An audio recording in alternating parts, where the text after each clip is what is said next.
150, 150, 200, 200, 200 रुपया कल्ला 200 है कोई 1000 तेरा है घबराओ ना तेरी बोली वेखने भाई यार 200 असं की रुपया कर ले तू नजायज कर रहे हैं कोई दस यार अच्छा मेरे ख्याल नाल 200 रुपया ख्याल नाल पंडा कर ला लियो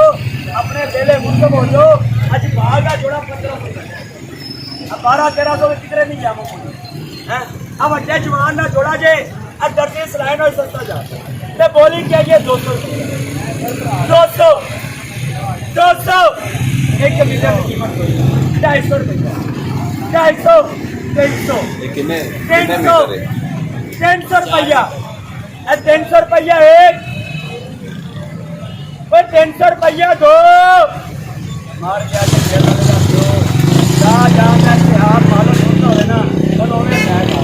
ना 300 रुपया दुकानदार मैंने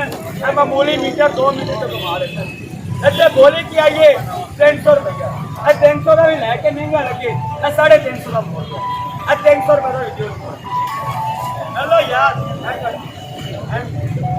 जिला दिल करता वो पसंद करो यार 300 का सूट एदा मीटर दुकान दे 650 माल का माल 7500 ਦਾ ਇਹਦਾ ਬੋਲ ਦਿਆ 7800 ਇਹਦਾ ਬੋਲ ਦਿਆ ਪਾਰੇ 8500 ਰੁਪਇਆ ਹੈ ਇਹਦਾ 1350 ਕਿੰਨੇ ਦਾ ਆ ਜਿਹੜਾ ਮੇਰੇ ਹੱਥੋਂ ਕੇ ਕੋਲ ਜਾਂਦੇ ਦਾ ਉਹ ਇੱਕ ਚੋੜੇ ਦਾ ਦੋ ਦਾ ਆ ਖਾਨ ਇਹਨ ਖੁੱਲਣ ਦਿਓ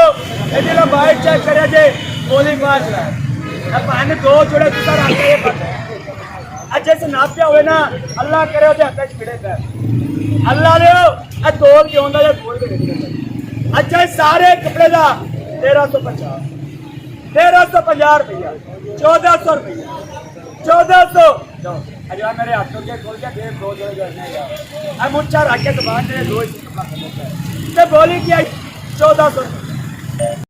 अब बोस की गई प्यो ले लो प्यारी तो बोली क्या ये 1400 1400 रुपया इन्हें दे दिया उन्हें लेना जी 1450 करो या 1500 एक बोलियो 1450 1500 बोली ला दी है 1500 रुपया 1500 रुपया एक 1500 रुपया दो एक मेरे को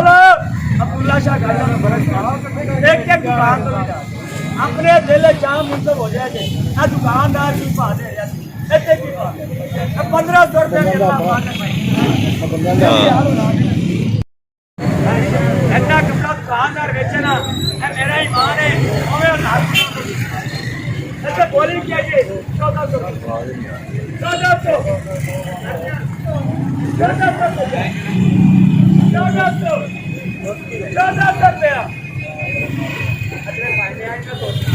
मीटर कितने जाएगा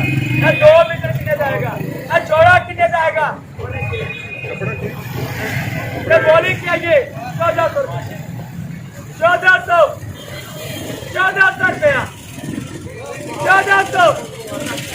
1400 रुपया कल कराना एक बोले वो मचला लेगा 25% है उन्हें कहना